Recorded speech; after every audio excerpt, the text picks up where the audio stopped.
Comment, comment les Juifs recyclent l'argent? Alors, dans cette vidéo, on va voir ensemble comment les Juifs recyclent l'argent et comment vous aussi, vous pouvez en profiter. Bonjour, j'espère que vous allez bien. Je m'appelle Lionel et aujourd'hui, on va analyser les circuits économiques dans les communautés juives. Et plus précisément, on va parler de ce qu'on appelle l'économie circulaire et comment elle favorise les Juifs. Et juste pour la petite définition, l'économie circulaire, c'est un modèle économique qui est conçu pour réduire le gaspillage, optimiser l'utilisation des ressources, par opposition au modèle linéaire traditionnel et capitaliste qui consiste à fabriquer, acheter et jeter. Et le plus simple, comme à mon habitude, c'est certainement de vous expliquer cela avec un exemple. Alors notre petite histoire, notre exemple commence il y a 6 mois avec Lionel. Lionel qui a ouvert un petit restaurant, une sandwicherie en fait, il vend des falafels. C'est surtout de la vente à emporter, il est dans un quartier, sympa, un quartier d'affaires. Et son produit est hyper connu, mais ses falafels, par contre, sont uniques, sont délicieux, savoureux même, un peu plus chers que les concurrents, mais les clients adorent et reviennent avec des amis ou des collègues de travail. Et surtout, bien que le restaurant soit petit, Lionel a de grandes ambitions. Et il veut ouvrir un second restaurant, puis un troisième, un quatrième, un cinquième, et puis franchisé. Et tout ça, il veut le faire vite. Pour ça, il a besoin de financement, il a besoin d'argent. Sauf que sa banque ne va pas l'aider, tout simplement parce que les banques, elles ne nous aident pas tellement, elles n'aident pas les entrepreneurs, hein. Et puis, bien qu'il soit déjà rentable, son entreprise est trop jeune, trop récente. Et donc, Lionel a la bonne idée d'aller voir son ami, enfin son ami, un de ses clients, Bryce. Et Bryce, avant d'être un copain, c'est essentiellement un client, un habitué, un bon client en fait, qui raffole des sandwichs de Lionel parce que les sandwichs de Lionel sont cachers et sont délicieux. Bryce, il a des bureaux dans le quartier. Et Bryce, il fait du trading. Il a une société de trading. Donc Lionel l'appelle, lui explique sa problématique. Et Bryce lui répond que, non. Bon, en fait, il n'est pas du tout intéressé. C'est pas du tout son métier. Mais il garde ça en tête au cas où. Et Bryce se dépêche de raccrocher parce que son rendez-vous, Moshe, arrive dans les bureaux. Et Moshe, c'est quelqu'un de très particulier, quelqu'un de spécial. En fait, c'est un artiste qui s'est mis dans le business, qui a ouvert sa société. Il, euh, Il décore des bureaux avec une touche unique. Il a du goût, il a du style et il utilise des matières nobles pour que ses réalisations et ses services soient uniques. Il est bien sûr plus cher que la concurrence, forcément, et curieusement, il fait aucune pub. Ce sont ses clients qui en parlent le mieux. Bien sûr, c'est pas donné, mais il apporte un service exceptionnel. Et Moshe, bien que ce soit un excellent professionnel, durant le rendez-vous avec Bryce, il a qu'une chose en tête, en finir le plus vite possible.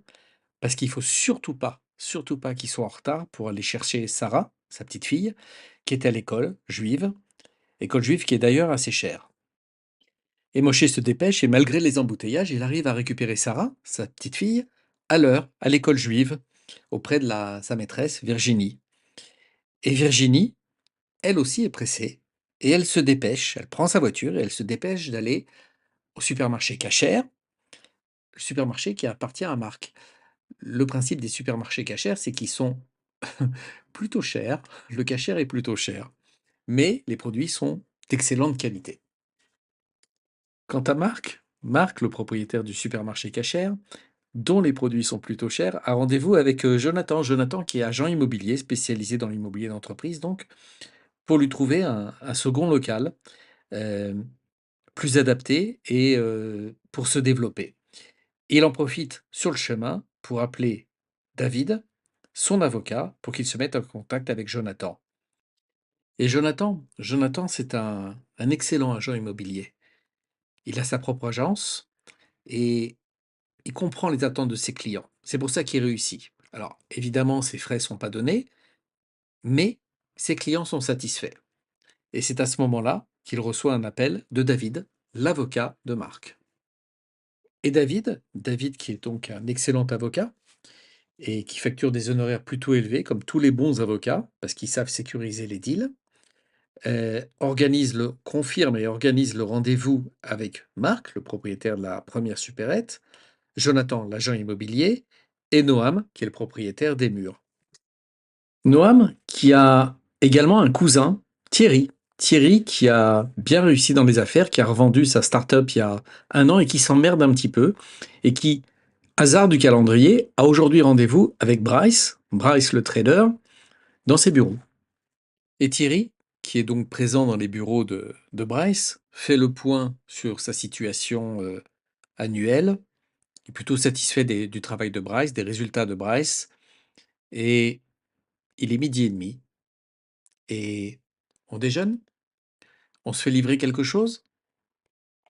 Et là, Bryce se souvient de Lionel. Et il dit à Thierry, j'ai mieux à te proposer. Viens, je t'invite, il y a un petit resto sympa juste à côté. Et là, certains vont se dire, bah oui, mais t'es Lionel, t'es sympa, mais moi je fais pas partie d'une communauté. Bah en fait, si, on vous l'a pas dit, mais vous faites partie forcément d'une communauté. Déjà, déjà au niveau de votre quartier, au niveau de votre ville. Donc faites travailler les commerçants locaux. Sinon, vous importez finalement des produits de Chine. Ils arrivent toujours de Chine, quoi qu'il arrive, mais au moins faites travailler l'économie locale.